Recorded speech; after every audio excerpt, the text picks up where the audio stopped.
Re-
Good morning and good evening.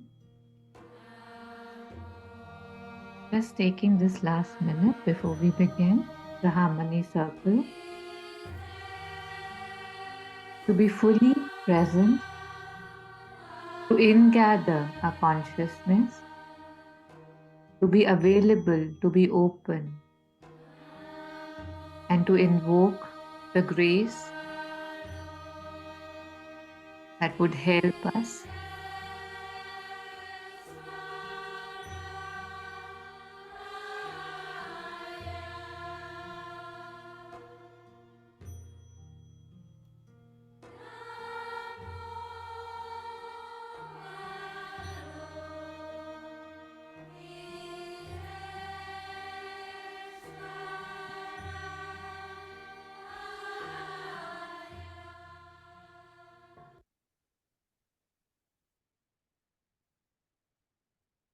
Yes.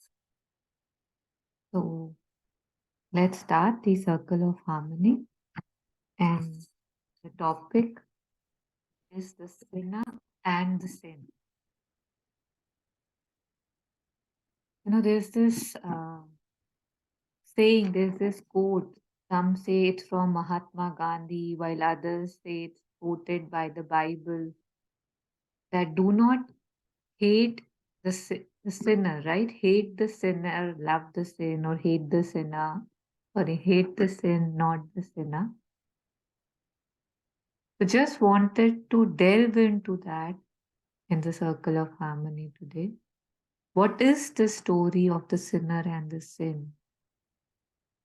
Why do we keep focusing on the sinner and lot of times just let go of the sin? So in that the sin actually prospers.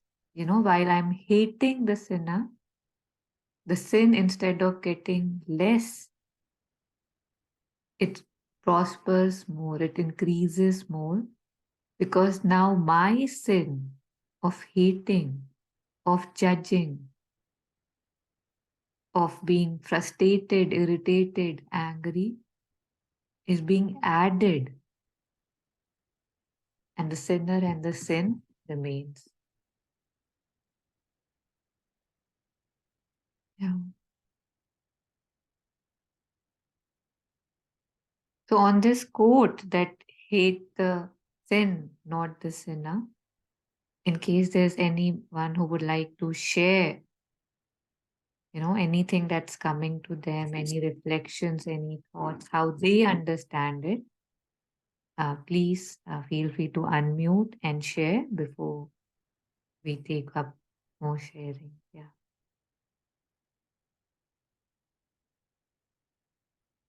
Hi, Cyrus, long time. Hi everyone. Yeah. Yeah, it's been a long time actually. Yeah. Good to be back.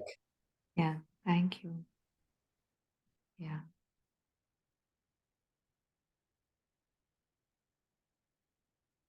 Yeah. So, a little bit more background that I noticed in myself that a lot of times when I am resenting something, or when I'm not liking something, or when something is poking at me, it's usually the person that I focus on.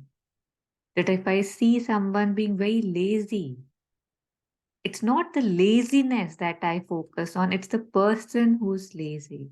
If somebody is accusatory, if somebody is, I don't know, angry, if I see a commotion on the road, I see the loud faces, the loud voices, the angry faces shouting. I don't see the hatred that is coming through them or the anger. I focus on the instrument and not on the energy. And the circle today is in the with this aspiration that I can stop looking at the instruments and focus on what is being said and why does it feel wrong and how to transform that. Because when I just focus on the instrument, the person, the situation, it doesn't help me. It further just, it's like, as it is, the water is dirty, the water is muddy, and my reactions, my assumptions, my response, even if it's not outside, my inner reaction just pollute the water more. So, how is that helping anyone? Especially not me, like not going on to anyone else, just focusing on myself.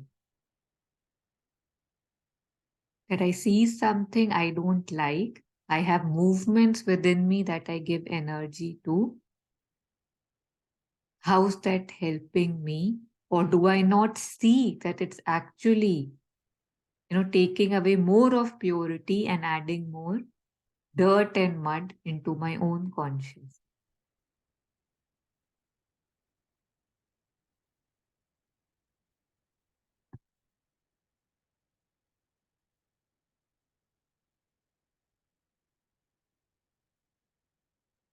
So, yeah, feel free to unmute anytime. And I had, just pulled up some, just before the session, I had some time, pulled up some quotes, just to reflect on it more. And we can look at them in case there's nothing else, because it's just about shedding more light on our basic attitude so that we can come out of it. Yeah, this is a good one if anybody is willing to.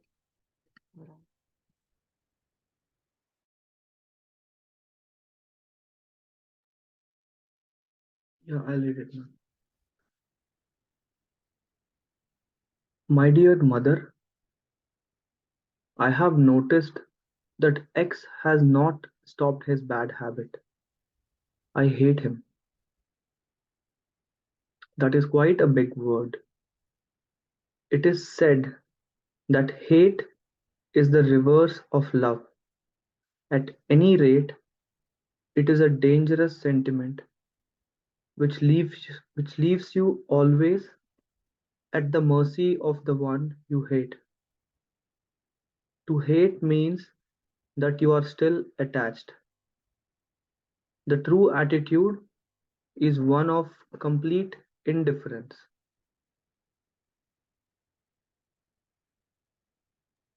Yes, thank you, Jagan.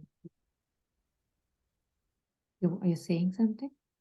No, it's yeah, like at any rate, it is dangerous sentiment that I understood, but I'd like never thought that it leaves me at the mercy of the one I hate. If you can give us a little bit more context. Yeah, absolutely. Yes. Yes, the basic idea behind is that human beings inherently are good, and there are situations, bad influence, poverty, or sometimes momentary compulsions make them bad. Sinner is not born sinner. People evolve in becoming sinner. Real love is patient, kind, humble, polite. It doesn't rejoice at wrongdoing, but rejoices with the truth. That my feelings. Thank you. Yes. And just to add on to that, like whenever I'm seeing sin, the truth is that usually there is something in me of that too. And I get irritated because of that. The thing that makes me angry or the thing that makes me repulse, respond to the other person, outwards or inwards, is because I too know that I'm carrying that in me in whatever quantity, and it frustrates me. And it's easier to just shout on somebody or just detest somebody, judge someone else, than to look within and remove what I see. This is what Mother has said very clearly, that if you see something in the other which you don't like, first stop and look within you. She has gone as far as saying that if you don't have something in you, you won't be able to see it in the other. I find that really amazing. It's like I have this small example I can never forget. I don't know how well I'll be able to communicate it. Once, Monica, she had shared that she was going to the Gnostic Center. And in those times, it's in the border of Delhi, Gurgaon, the transport, facilities like cars or taxis and all weren't there really.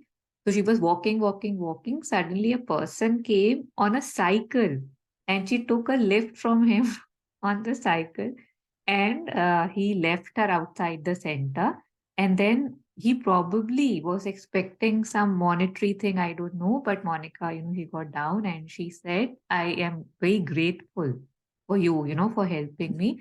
I'm thankful to you. And the guy said, okay, thank you से तो मेरी dicky भरी हुई है. Like, my whole, I don't know, the basket of my cycle is full of thank yous. So she thought it was pretty amazing that the person is so grateful and he's saying that, my basket is full of thank yous. But most likely he was taunting her that, you're just thanking me while you can pay me. But because she couldn't, I don't know, she couldn't touch that space. Like when she shared the story with me, I was like, oh my God, didn't you understand that he was asking for some money? And she was like, no. so she so this I thought was a beautiful example, that if you don't have that, that frustration, that want, that greed in yourself, any emotion that you lack, you won't be able to even recognize it if it's thrown on your face. And yet it's not very logical. We say, no, that doesn't make sense. But I mean, it does make sense and it does happen. So if I'm recognizing something, I must know that there must be even traces, if not too much, of that in me. So let me cleanse myself, let me purify myself. I think that's beautiful. Yes, I think sometimes it's not even so hidden, but like really it's also the Western psychology has made a lot of discoveries like this. Like we project onto somebody else the things that we are not conscious of having ourselves. I remember Sarada Devi, the consort of Sri Ramakrishna. She used to say that maybe it's something like the some of the most important spiritual disciplines you may have is to not don't see the error in others, like don't speak bad about others, don't even see these things, and if you take that into practice, I recognize it's so difficult. I read in many sources that the word sin comes from the original idea of sin in the scriptures has to do with missing the mark, missing the target, something like this.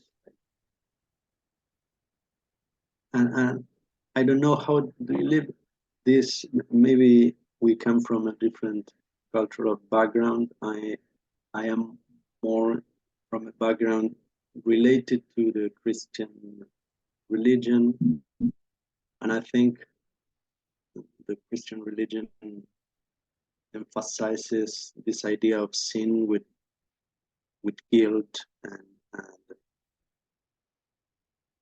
like something dirty and something obscure, and maybe we still have to get rid of these meanings, like remembering that I am more close to this idea that, well, sin is not something that is, it's just you're missing the target, you're making a mistake. And that should be also reminded when we look at other people. It's not something inherent to the person, just we all miss it sometimes.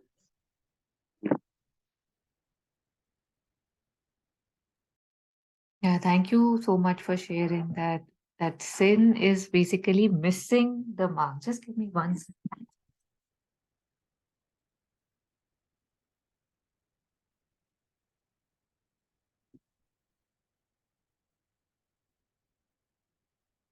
Yeah, we should explore that more. I'll see if I can find something on the origin of sin. So just reflecting on what we had shared. Hate is the reverse of love.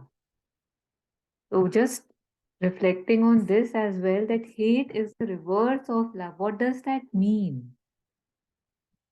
For me, when I read it, it felt like, how it's like the duality, right? Okay, there is this phone, I love it. There is this phone, after 2 months, I hate it. So the idea, the object of my focus is this phone, it has not changed. But first, I loved it and then I hated it. When I'm loving it, I'm into it. When I'm hating it, it feels that, okay, now, I am above it. Oh, you still do that? Oh, you still get angry? Oh, you still are envious? Oh, you are jealous? So in hating, it appears to me that I am somebody above that feeling, that emotion, that action. So I think that's even worse, right? That I'm not realizing that my focus of attention is still that nothing has changed. It's just the duality, love, hate, and the object is still the same. So I'm still stuck in that person, in that situation, as much as when I was in love with it. It's just I feel differently about the same thing. So I think the attachment part here also talks about that. That hate is the reverse of love.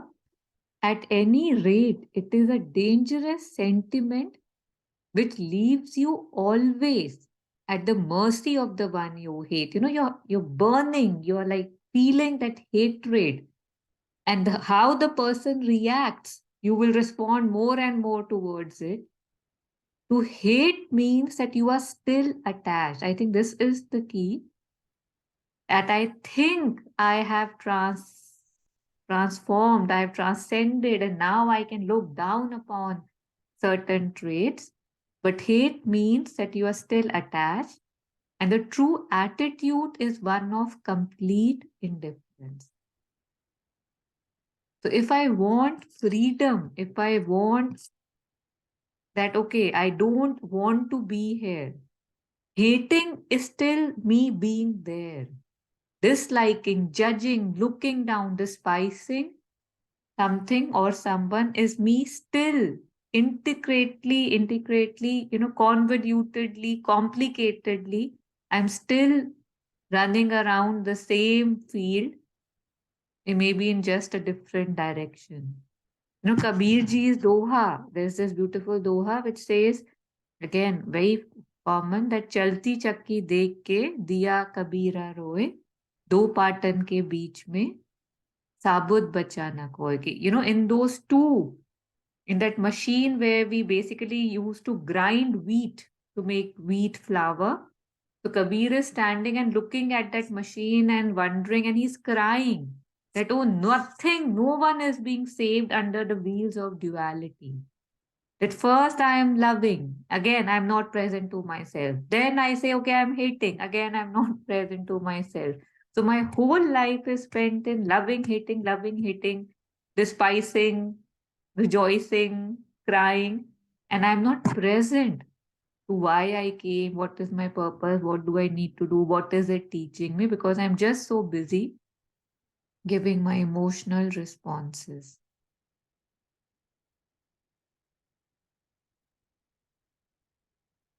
Yeah. Yeah, Jagan, did that make it more clear or should we discuss it? Okay. Yes, it did, and also to like in the end you said that to step out of my own self and to just watch myself and see how I'm acting, and to just be in this neutral consciousness, until I really go into the higher consciousness. Because loving myself is one thing and self-obsession is another. I think I've said this before as well. And being in myself, there is a self-obsession that why this is happening to me is zyada ho jata hai. This happens too much. So yeah, that clarifies it. Thank you. Yeah.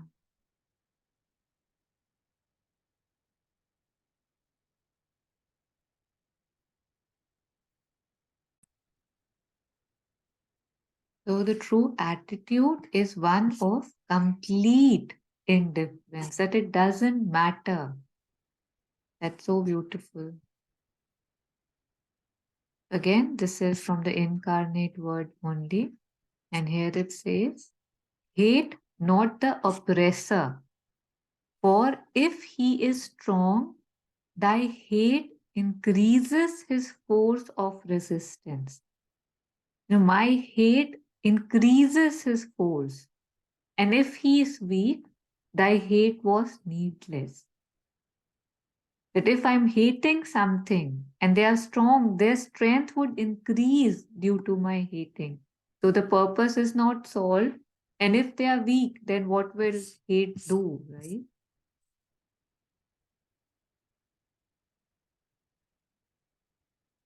Moving further, it says hatred is a sword of power, but its edge is always double. It's like the kritya of the ancient magicians, which, if bald of its prey, returned in fury to devour its sender. In the sense, the hatred I give out is double-edged. It will come and it will hit me only. See, this again was very beautiful. Love God in thy opponent, even while thou strikest him. So shall neither have hell for his portion. That even when you're striking somebody, your opponent, have love for them so that none of you would have to, face hell. Yeah. And the last one on this page is men talk of enemies, but where are they? I only see wrestlers of one party or the other in the great arena of it.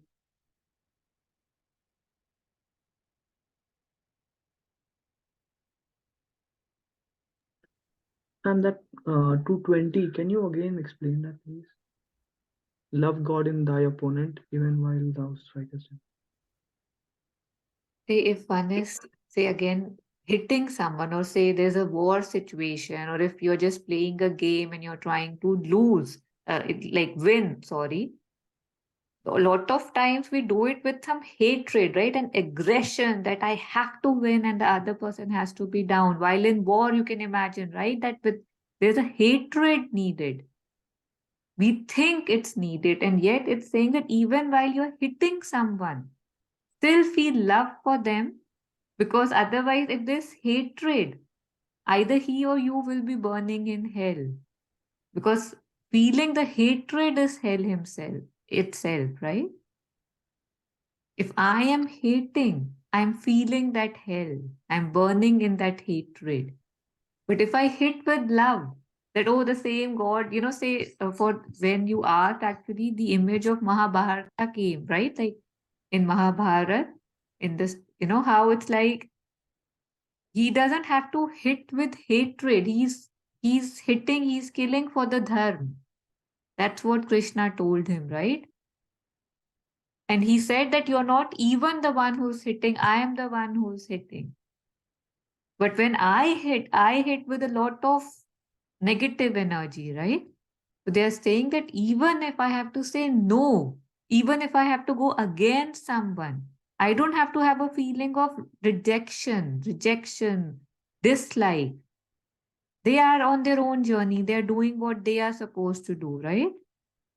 But if I see something like we spoke about in the beginning, I can see that, oh my God, so much laziness, so much contempt, so much jealousy, and it is in me too. So may this mirror that I am seeing, may it helps me in purifying further. Right? Dusre ka, we can't do anything for them except we can pray, right? That if I can see it, first, I must work on myself, but I pray that they can too get over it. But other than that, I can just work on myself.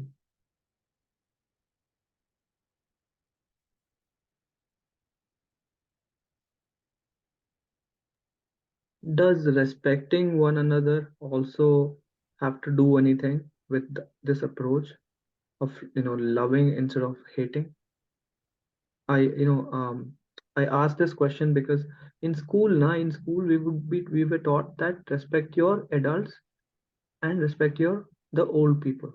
But I have not read anywhere ki respect your friends, respect your youngers, respect the children.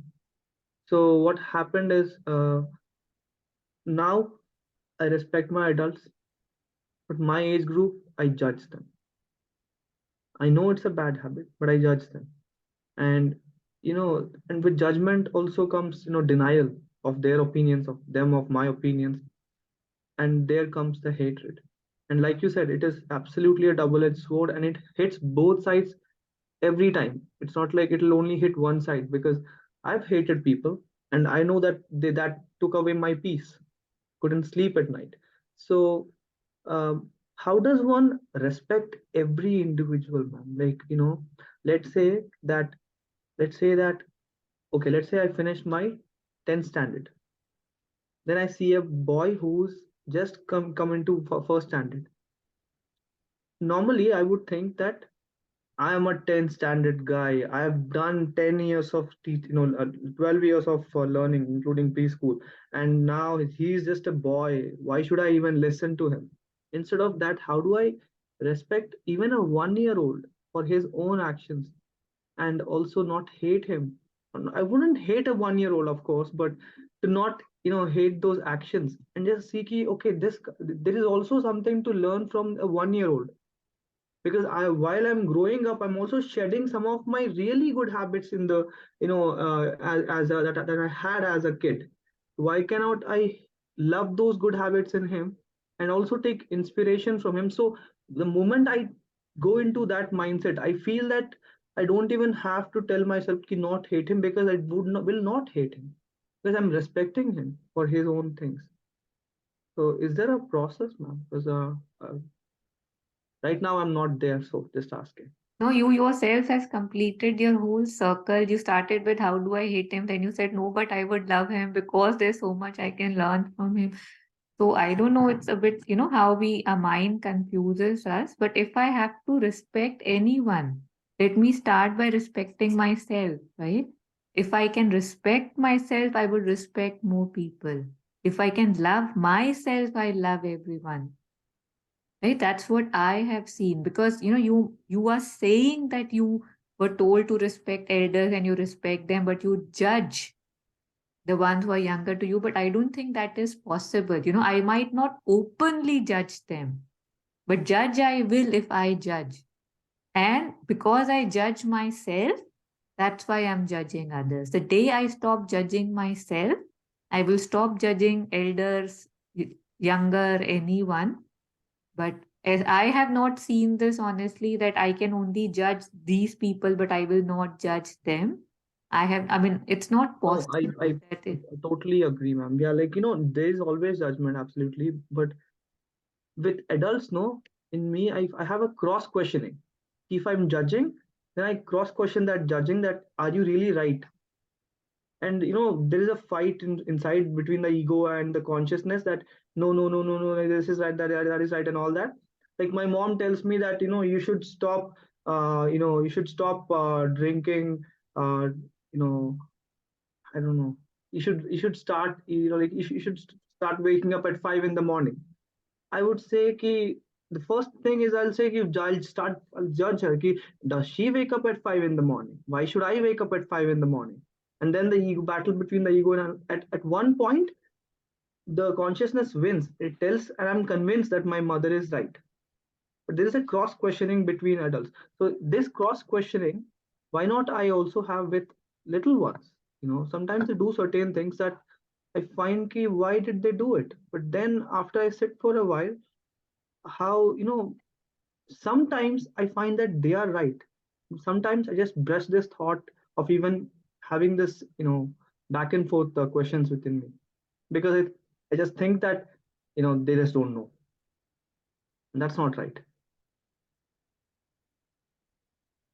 I think it just seems a lot of energy wastage, right? All this, even cross questioning and all. If somebody's saying something, if you like it, you accept it. If you don't like it, you can put it anywhere, even with the children. But that you're saying, Yes. I don't, if they're saying something you like, you take. Otherwise, I don't need to get involved into each and everything that is coming my way, right? It's exhausting if I do that. Like, it's like if I have made myself into a police, it's tiring to be a police 24/7. They also need breaks.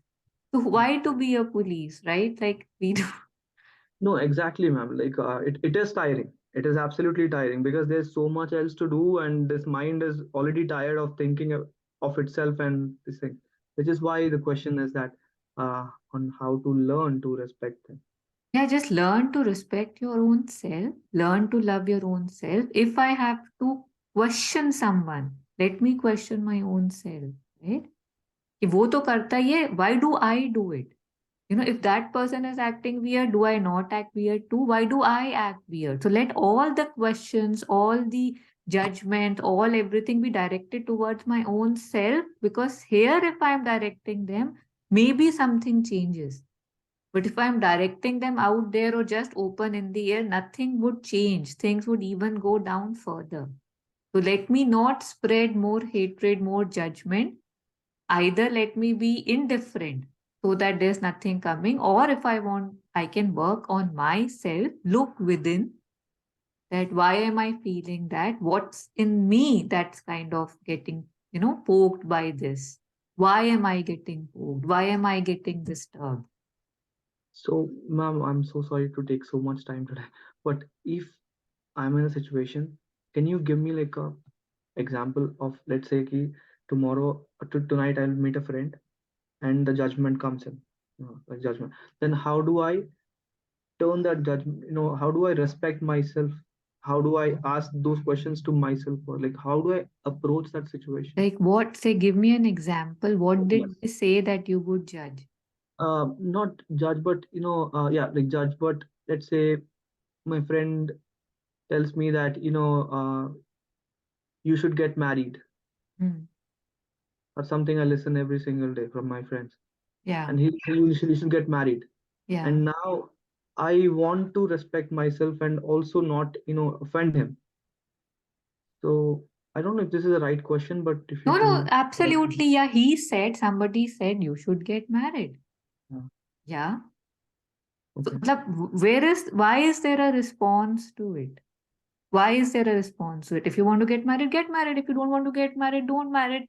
go and get married. Why do you have to have a response to that is my question.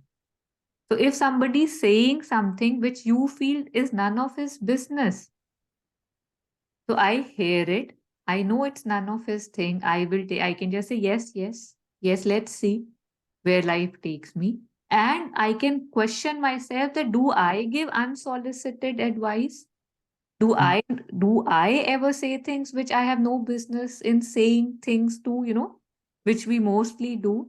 So just let me work on that. That's it. Otherwise, things don't need reactions. They don't need my energy. Second person must have just said something just like that because right in front of you, he's there. Today you're not married, he said, and everybody's saying get married. Tomorrow you will get married. They'll be like, when is the baby coming? After the first baby comes, they'll say, when is the second one coming? Because two are absolutely needed. And then, okay, where is the house? Where is that car? What are the children doing now? Why are they in that school? Why not in that school? Kab tak sunoge? Till when will you respond? React, take in, when, right? That's what people do when they meet because they don't have much to say. So it's better not to have these meetings if possible because there's nothing much to say. If you're talking about things which don't belong, which, they have no business in putting their nose in, sticking their nose in, it's worthless having these meetings. But if I must have, I must be open to the fact that wahan ja raha hu, if I'm walking in the river, my feet will get wet. So if I then start crying, "Arey, the river wet my feet," then the question is, why did you go near the river or into the river, right? Because if you're stepping into the river, your feet will get wet. Sorry. So if you're meeting people, they will pass comments, they will give advice. That's what we all do. And I do it too. So let me just correct my thing that I don't want to give such advices because they feel so out of place. They are so unnecessary. And just to have some conversation, I just say things which are not needed. So like I feel a hurt. Let me stop myself next time if I'm giving any advice because I don't want to hurt other people. They know, obviously, it's such a big decision, like, say, for example, marriage. You know if you want to get or you don't want to get or when you want to get. It's a very lame thing to even say, right? But one who's saying it, he won't realize it. He would say, oh, he's doing social service. By saying this. So that's the thing. So he's right in his place. You are right in yours. Acharya Prashant, he says this very strongly, and I've shared this before, कि उसने कहा, तूने सुना क्यों? That the other person said something, why don't you listen to him? He's saying, let him say. You don't have to pick it. If things are being thrown at you, you can dodge. You don't have to stand there and say, "Arey, mujhe mara, arey, mujhe bola, I have been told, I have been advised, who are they to advise me?" Nobody.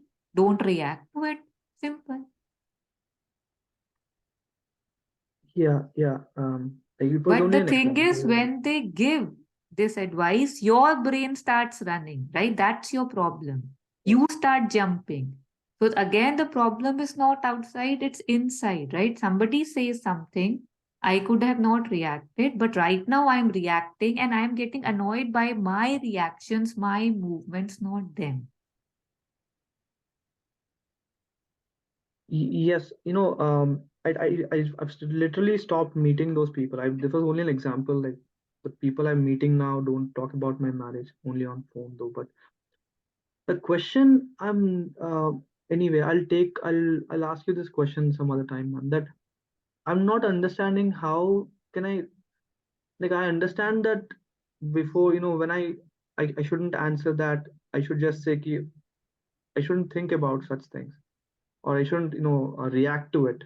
That part I understand. But respecting myself before I respect others, that my question was wrong. It wasn't the answer. My question was not correctly put. So I will think about this and I'll ask a correct question. Thank you.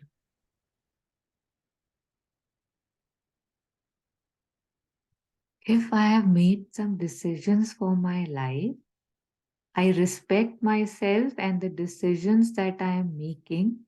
So then if somebody, a Tom, Dick and Harry, they stand and they say, Arey, why are you doing this or not doing this? If I honor myself, if I respect myself, I would not respond to their why. I would say just like that, yeah, I don't feel like. I'll take it casually. If I'm walking down the road and somebody says, have a good day, I will not stand and say, oh my God, am I having a good day? He just wished me a good day. Oh my God, how do I have a good day? Let me see. Let me go to, Six Flags and have a good day. Or so it's like lot of things. 90% of what people say are very casual things. But if I am holding them and sitting on top of them and saying, oh my God, how do I respect? How do I judge? How do I do this? I'm just making something very small into something very big. So maybe I can stop doing that. If I see right now you smiled when I said would you react like that? And the answer is no. But when I'm reacting to those simple comments, which are simple, they hit me, so they become big, they don't have to hit me. For that, I need to believe in myself. Yeah, anything anybody would want to share about this or any personal comments or reflections? I was thinking that to remember the discomfort that comes to me when maybe in that situation someone tells me what I should do. It's a good tool to apply when we meet other people. Like when you say, well, I may be talking to someone who is has less experience than me, or another thing, like to remember that we don't know really what is better for the other. Each one has a different path to walk, and sometimes mistakes are the best thing we can do for achieving some understanding. So this pain that comes from people trying to tell me what to do, it's a good tool to remember when we are dealing with other people, and things like we don't know either what is better for the other. And also it comes to me, I sometimes I for example, I have a very good friend which we have some political ideas, very different political ideas, and we discuss a lot. And I experience many times that I get angry, and that some hatred comes to me, and it's a personal place where I know I have to take some, to be very conscious, like to remember that we are friends. I know in essence we are good people. The other one is, it's a great human being, and we are just discussing ideas and different perspectives, and it's good to keep it in that level. We are just discussing perspectives and ideas about what would be better to do, but it doesn't have to make me hate the other one or think that he's stupid or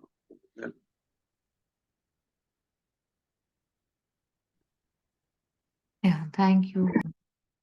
It's amazing how especially these political discussions, they instill so much hatred or, reaction in us. And these are just empty contemplations, right? They mean nothing. Like if I have to feel strongly about something, let me feel strongly about things that I can actually change, right? I really can't even do anything about it. And yet, it's like somebody has lit a fire when somebody is saying something about these political things. It's funny. It's funny once you see that. Yes. politics and religion. It's like difficult issues. Yeah. And in my country, football. Yeah. Yeah, good one. Yeah. Yeah, and in these, contemplations and things between politics, religion, and football, my life is passing me by. Yeah, very interesting. I remember the Sufi story that I love, that a person asks to another one, I would like to meet someone who doesn't focus on the created, but only on the creator. Okay. And then the other one says, "Oh, I know someone who is like that. It's going to come. It's coming here or something." And then some person comes, and he came through the market full of people, and this person asks the other, "Who did you saw in your path to here?" And the other one says, "No one."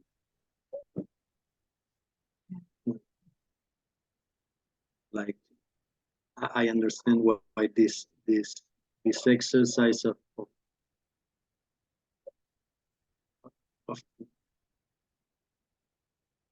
not attaching the sin to the person is so crucial for our spiritual path. Like, we are not seeing the divine essence behind the person. Yeah. Thank you for repeating that. Yeah, because whenever I start focusing on the person who's doing something wrong or saying something wrong, from my expanded position, I become small, right? Because to hit the small, to criticize the small, to judge the small, I too have to become small, and I don't realize that. I feel I'm being big. I am right. I am saying the right thing. Where are you stuck? But when I have to get involved with the petty, I am the petty. I must know this. It's a very it's a very subtle movement. It's a very subtle shift, and yet it pollutes me. It does pollute me, and it's I can do better. If I didn't know and I was doing it, one can say, okay, I didn't know. But if I know, if I can see it, I must stop or pray to get stopped, because stopping is again not.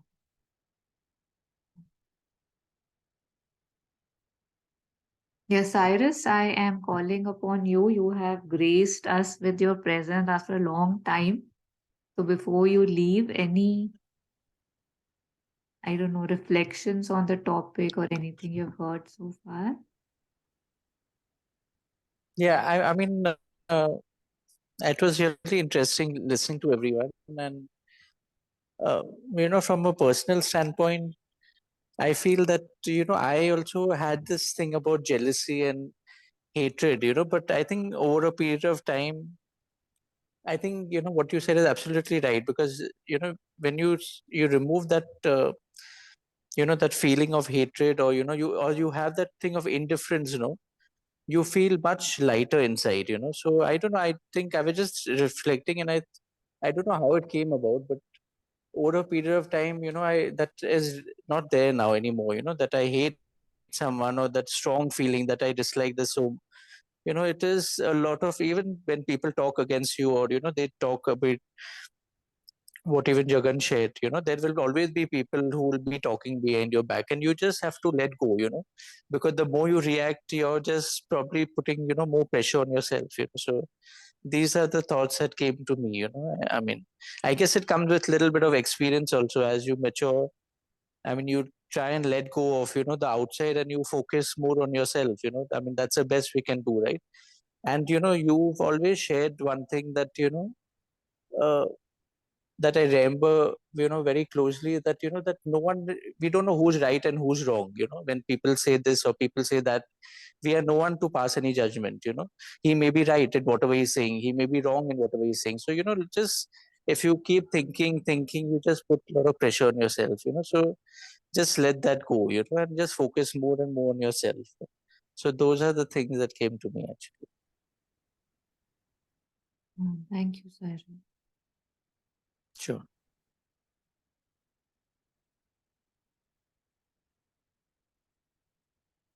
Yeah. So I see a lot of new faces. I mean, where is Siddiq from? I mean, because I love football.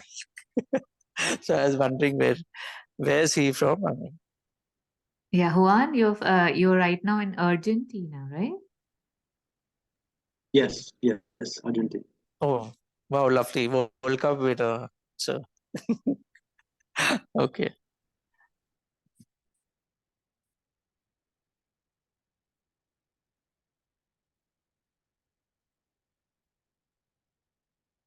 Yeah, Chetna, do you have anything you would want to share on the topic?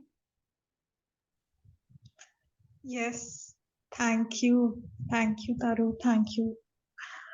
So when I saw the post you had shared in the group, I loved the statement, the topic, and the couplet that you had shared. So I will just read that once.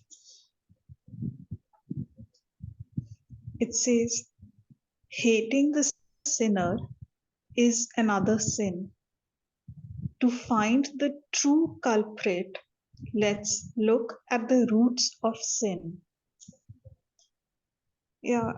Uh, so for me as well, this couplet really resonated, and that is what has brought me to this session. I have found in my life as well that I have been guilty of judgment a lot of times, like especially close ones, and uh, yes, and I especially when one thinks that one is acting from the light, or is trying to be honest and all of that. But with that, I have also noticed there is a phase when the judgment for the rest of the world really increases. It's like when you're putting that light of awareness on your actions and thoughts and intentions, it it's somehow just easier to focus it sometimes on the other. I mean, that is how much it increases on the other as well, and you just suddenly become just too judgmental about uh, the outside. And I just want some guidance and some help with that, I think. Yeah. uh, One of the things that came to me during the session, during the discussions, is that let's look at the root of sin. So yes, instead of hating the sinner, if one focuses on the sin, like what I think of as the sin in that particular situation, and then focuses on how is that affecting me in my life, like am I also doing that, am I also, and focus on cleansing myself, improving myself. That could be one, yes. And also improving that in general in the world, not just for that one person, like improving, like that could be a scenario that brings that sin to the awareness of me, so that I can probably, if any way, I can bring help or solution in the world. That is one thing that came to me. Yeah. Yeah, thank you. Thank you for bringing that lines through. They're important. I actually, wanted to write the last line. Let's look at the sin, the roots of the sin within. I forgot to add the word within because, the roots are inside me. That's why I can see them outside. And that is why they hurt so much. Because I know I too am guilty, but it's easier to shout on the other and just move about and feel that I've done something, but I have actually not done anything in the right direction. Yeah. Yes, one thing I want to share, ma'am. Actually, when my mind is in cloud, then I can see hate seen from another person. But when I'm in harmony, then I cannot see anything from outside. And people and situations are not in my control. But I am master of my mind. That actually that one every day we have to practice. That is that I think. Yeah. Yeah.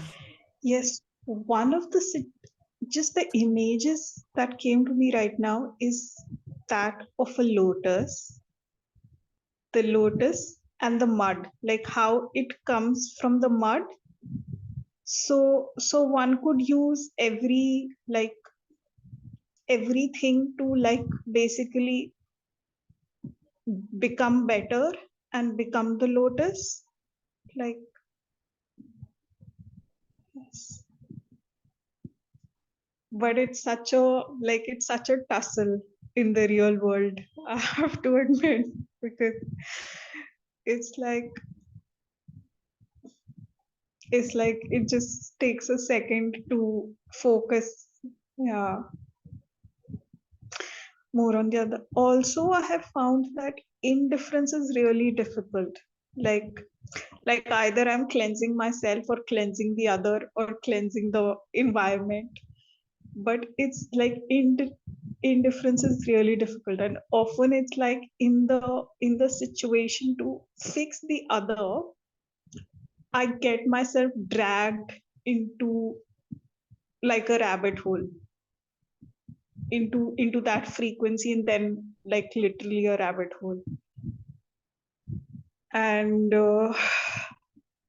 and that's when the judgment happens, because I'm trying to explain you this thing and you're not understanding, and you know and I think I'm doing a service because I'm coming from love and I'm trying to cleanse, and but it's like the other person is like, no, I don't want it cleansed.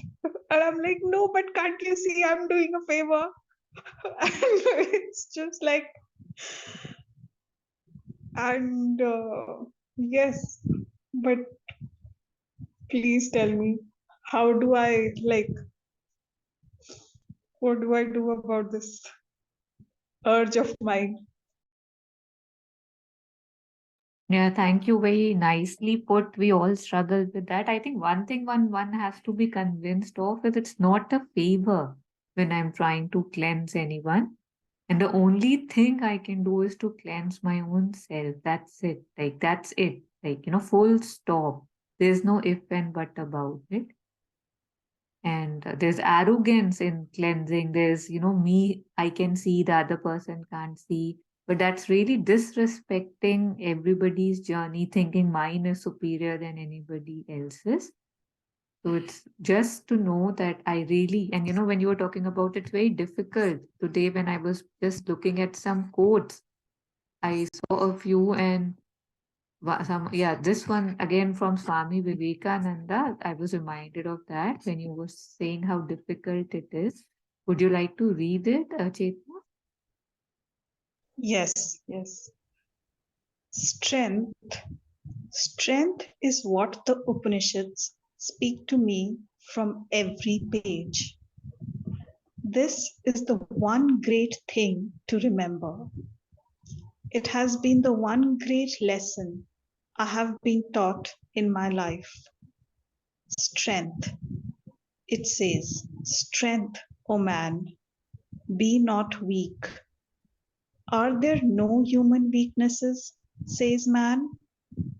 There are, say the Upanishads. But 10 will minutes. more... Bharat. Can you hear me? Yes, I'm so sorry. I thought I was on mute. My son was saying something. I apologize. No, that's okay. So, O man, be not weak. Are there no human weaknesses, says man. There are, say the Upanishads. But will more weakness heal them? Would you try to wash dirt with dirt? Will sin cure sin? Weakness cure weakness? Strength, O man, strength, say the Upanishads. Stand up and be strong.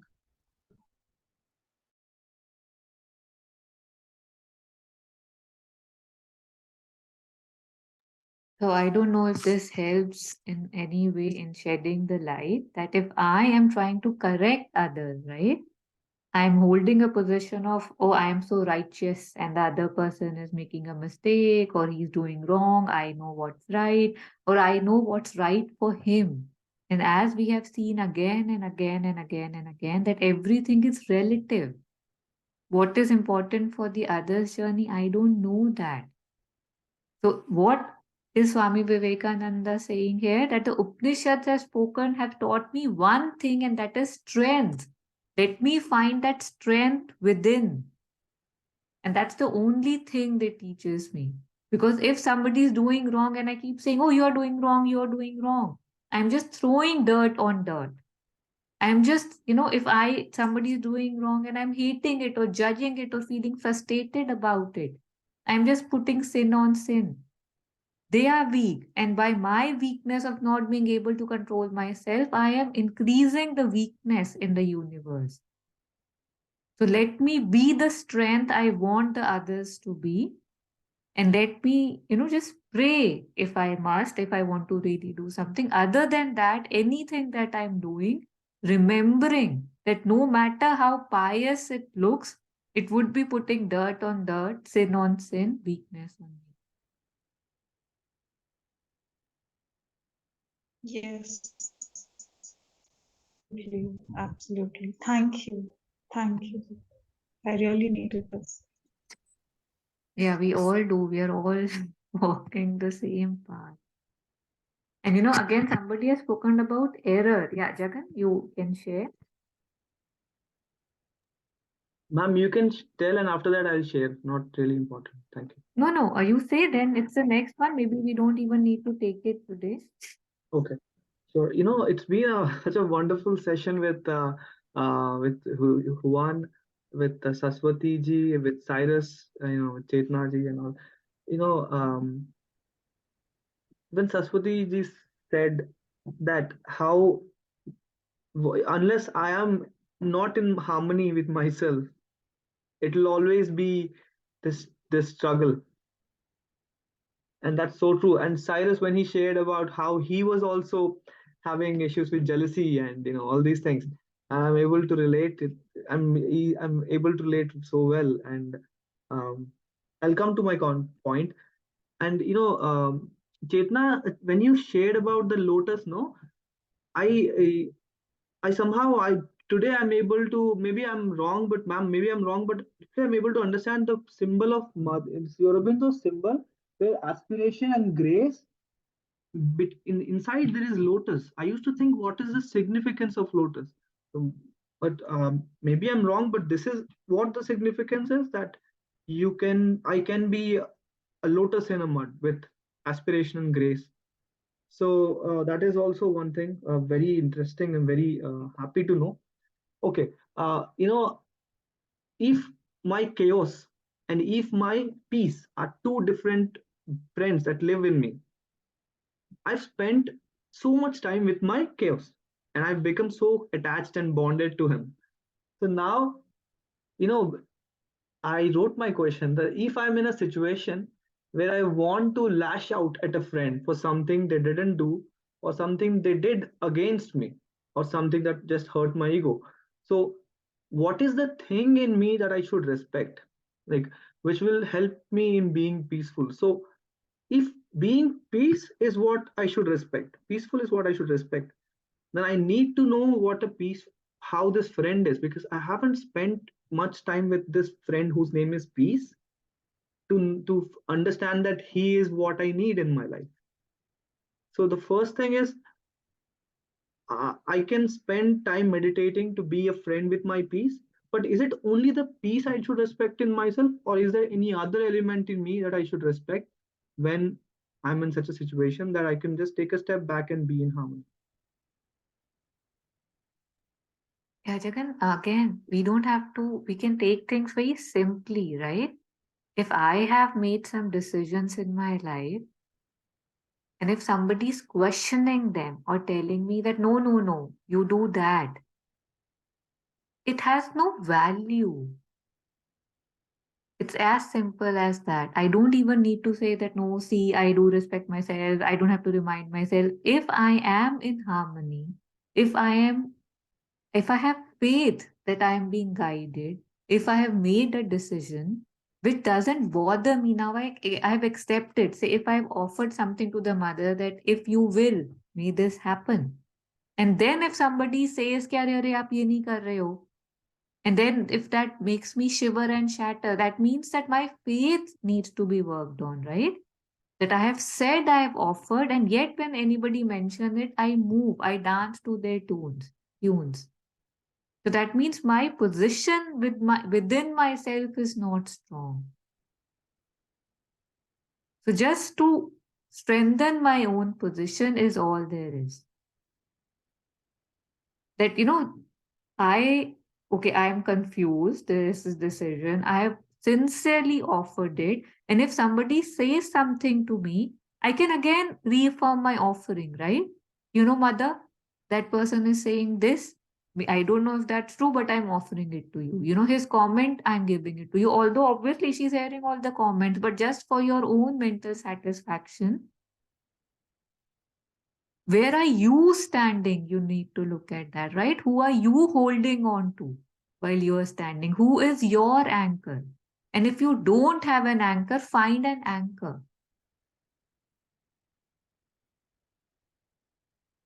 Just that. Very simple.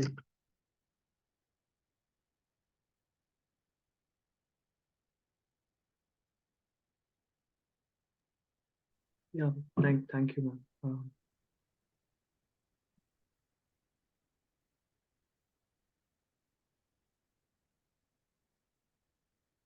So if I'm not, I'll assume if I'm not in any situation, if I'm just sitting neutral, then how do I, like you tell me to not just take it simply, and that's true, but how to be simple also, I need to understand on how to be simple. I don't know if but I'm just exploring. I just want to have more clarity on this. Just not do it half-heartedly. It's just that to have peace, to um, I just want to know what are the things in me that I should respect. My question may be wrong, but I hope you Just understand. my anchor I need to respect. My faith I need to respect. The one I'm holding on to. The Right? one I'm holding on to. Yeah, in our lives, we all have something that we are standing around with, right? Something we are holding on to, some belief, some faith, right? कुछ तो है जिसको हम पकड़ लेते हैं, है ना? So maybe that can be my anchor and my support, and that is something that I need to strengthen. Peace तो मैं हूँ ही. वो तो unpeace I pick up and I borrow and I steal and I say, oh, this chaos, that person said this person said this, my childhood trauma, my future worries. But when all this is not there, peace I am. Peace के लिए तो कुछ काम नहीं करना पड़ता. Okay. जैसे health के लिए तो कुछ नहीं करना पड़ता. Disease काम करवाती है ना? Disease is the cause of my worry. Health तो is there. So just like that, peace is there. Maybe I can see what makes me leave the peace and go into the chaos. And maybe I can observe why I get into the chaos, or I believe, or I get moved by what one is saying. Because on one aspect, I say that you have shared with me that you offer it to the mother, right? If there is something you have offered it to her, say if I have this bottle which is leaking and I know you have a lot of tools, if I have offered it to you, कि now you do it, right? अब आप इसको ठीक कर दो. So if I'm still sitting here and worrying कि अरे पता नहीं वो ठीक करेगा कि नहीं, अरे उसने ठीक नहीं करा तो ट ट ट ट ट ट ट ट, तो इसका मतलब I don't have faith in you, right? My anchor is not strong. My anchor is not strong. I don't have faith in you. And if say Cyrus tells me that Jagan को बोलना कि बॉटल ऐसे repair करनी चाहिए, या मुझे बोल रहा है कि बॉटल ऐसे रिपेयर करनी चाहिए, but I have offered it to you. So I can also share that with you. That Jagan, Cyrus was saying that this is how you should repair it. That's it. I'm not in the picture anymore. I have offered it to you. If I'm getting any comment, either in my mind, I can say, but I've already offered. So thank you for what you are sharing. But I don't have that thing. The bottle which is leaking is no longer mine to mend. Yes. अगर ठीक होके मिलनी होगी मिल जाएगी. अब वो मेरी है ही नहीं. Yes. तो अगर कोई फिंगर्स पॉइंट कर रहा है कि ये क्या कर रहे हो, ये क्या कर रहे हो, अगर वो प्रॉब्लम आपकी है ही नहीं, तो आप यही बोलोगे ना कि हाँ हाँ मैंने आगे I given it to the higher command.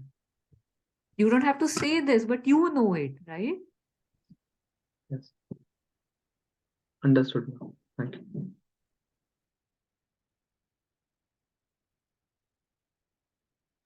And I love that bottle example. Okay.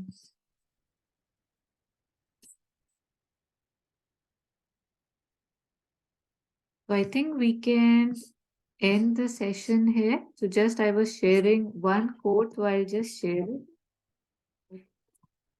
Didn't get it, but it's good to have it. This is from Khalil Gibran. So if anybody wants to read it, they can. Otherwise,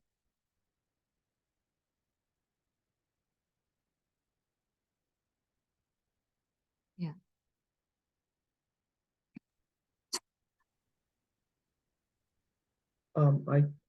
I can read it.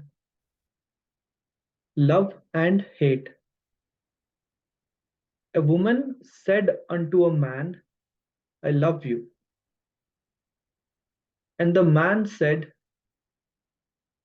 it is in my heart to be worthy of your love. And the woman said, you love me not? And the man only gazed upon her and said nothing.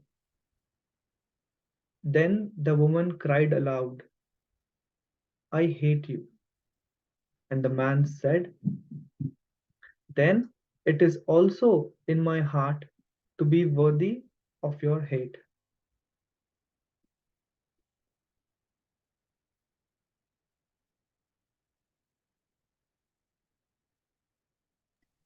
Yes, thank you for reading. So just a reflection on how we go where, right?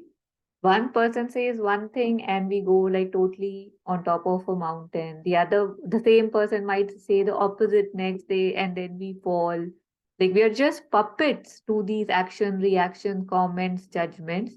And here, like it's just shown, how simply it can be taken. A woman says, I love you. And he's like, oh, I must be worthy of your love. Next moment, she says, I hate you because the person didn't respond to her. And he's like, okay, I must be worth your hate too.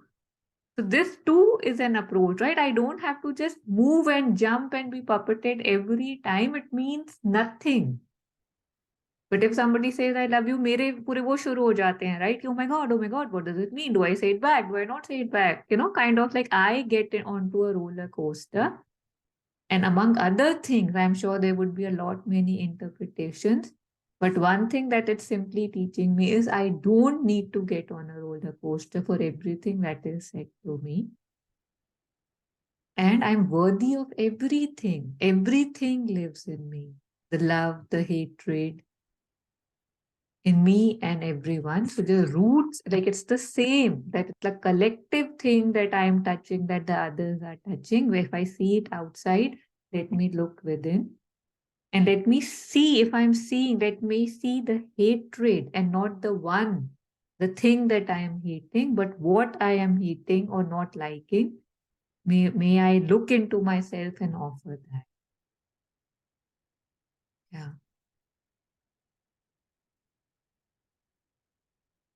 So if there's any last comments, we can unmute and share.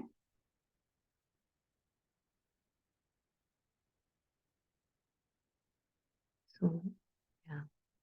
So we'll end the session here just with this aspiration that may I be able to see the truth, the way things are working, how I am puppeted, the others are puppeted too. May I see that. How I have my journey, I have my mistakes, I have my sticky points. Everyone has them too. May I respect that? May I give them the space that is needed for them to live their lives? If I must judge, let me judge the sin and not the sinner, both inside and outside of me. So that, sin can be transcended and I can live life. So aspiring and praying for this lightness, this peace, this clarity for myself and everyone. Thank you so much.